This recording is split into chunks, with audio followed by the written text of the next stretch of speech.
O Felipe era a única opção para o momento e merece um voto de confiança. Assim como o Paiva já foi a melhor opção e não foi um erro quando foi o escolhido. O ciclo vicioso de erros nos últimos anos no Vasco nos fez perder completamente a paciência com os processos do futebol. E eu não tiro a razão da torcida em nenhum momento em relação a isso. Mas em alguns momentos é necessário buscarmos um pouco de calma para analisar a situação pelo todo. Muita gente questionou a escolha de Felipe como treinador para o restante da temporada, que se encerra em menos de 10 dias. O maestro irá dar menos de 8 treinos no total para o elenco antes das férias do final do ano. Essa será a sua missão e nesse meio período terá 3 jogos num calendário maluco da CBF com a obrigação de vencer o Atlético Goianiense, que o Palmeiras teve uma imensa dificuldade na última rodada e por muito pouco não sofreu o empate, e a obrigação de vencer também o Cuiabá, que buscou um empate contra o Botafogo no Rio e o Juventude em Caxias. E hoje jogam muito mais que nós no campeonato. Mas a grande questão, ao meu ver, é a seguinte: se não fosse o Felipe, seria quem? Qual técnico aceitaria essa bucha com 3 jogos faltando? Pegando esse time sem poder treinar, podendo se queimar antes mesmo de o trabalho de fato começar. Colocar o treinador do Sub-20 novamente seria muito pior. Queimaríamos o processo novamente, sem levar em conta que o Felipe perdeu o irmão na segunda noite e na terça estava lá trabalhando antes mesmo de poder enterrá-lo. A gente não pode esquecer que o maestro já estava no Vasco e que o fato de ele não vir a público falar nesse período não significa que ele não estava inserido no dia a dia. O Pedrinho não foi buscar um amigo do nada no mercado. Quando o time estava ganhando com o Paiva, todo mundo elogiava o trabalho do Felipe, justamente porque foi ele quem havia indicado o interino. A efetivação do treinador pro profissional e a indicação de vários jovens da base passaram pelo Felipe. E agora na derrota tem gente tratando o maior campeão da história do Vasco como um aproveitador barato, o que não faz o menor sentido. Porque se o Felipe realmente quisesse se aproveitar, poderia ter se colocado quando ele mesmo indicou o Paiva no meio da temporada. Inclusive, a sua vontade para 2025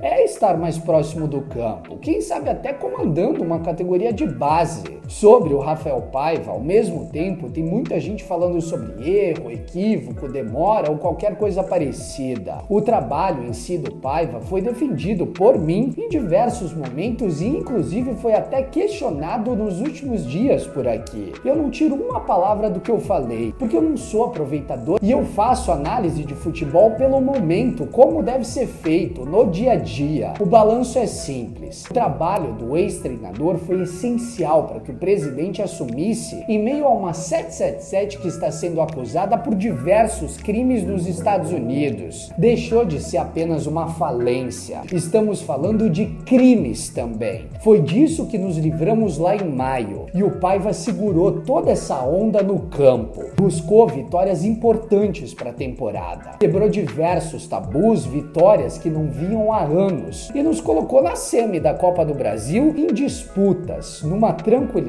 que não tínhamos há décadas. Eu nunca afirmei que ele foi o melhor técnico da década, mas sim que trouxe a maior tranquilidade dos últimos anos, e isso é inegável. Mas repito, o futebol a gente não analisa por perspectiva do que vai acontecer, porque ele é feito por pessoas. Ele precisa ser analisado pelo momento do dia a dia. E o trabalho do Paiva, além de bater no teto técnico, ele não evoluía mais, teve problemas de relacionamento no vestiário também, e isso você não tem como recuperar mais. Porém, eu não tiro uma palavra do que eu disse recentemente. Não podemos tirar a responsabilidade desse time também, que tem a pior defesa dos últimos 2 brasileiros e tem tido uma postura deplorável algumas partidas. Resumindo, se não fosse os 24 milhões que o Vasco buscou na Copa do Brasil com o trabalho do Paiva, o ano e a transição de Pedrinho poderia ter corrido sérios riscos financeiros. Se tivéssemos perdido apenas um daqueles jogos que ele conseguiu vencer naquela sequência de vitórias que não tínhamos há mais de 10 anos no Brasileirão, agora estaríamos na boca do Z4 correndo sérios riscos de rebaixamento. Então eu jamais vou colocar na balança do 8 ou 80. E eu não farei isso com o Felipe também com apenas 10 dias de trabalho. A péssima fase do Vasco é um acúmulo de erros de todo mundo que tá lá. E cada um que está inserido no clube precisa assumir a sua responsabilidade nesse momento atual. A culpa não era só do Paiva e o Felipe, ao mesmo tempo, não pode assumir a bronca sozinho também.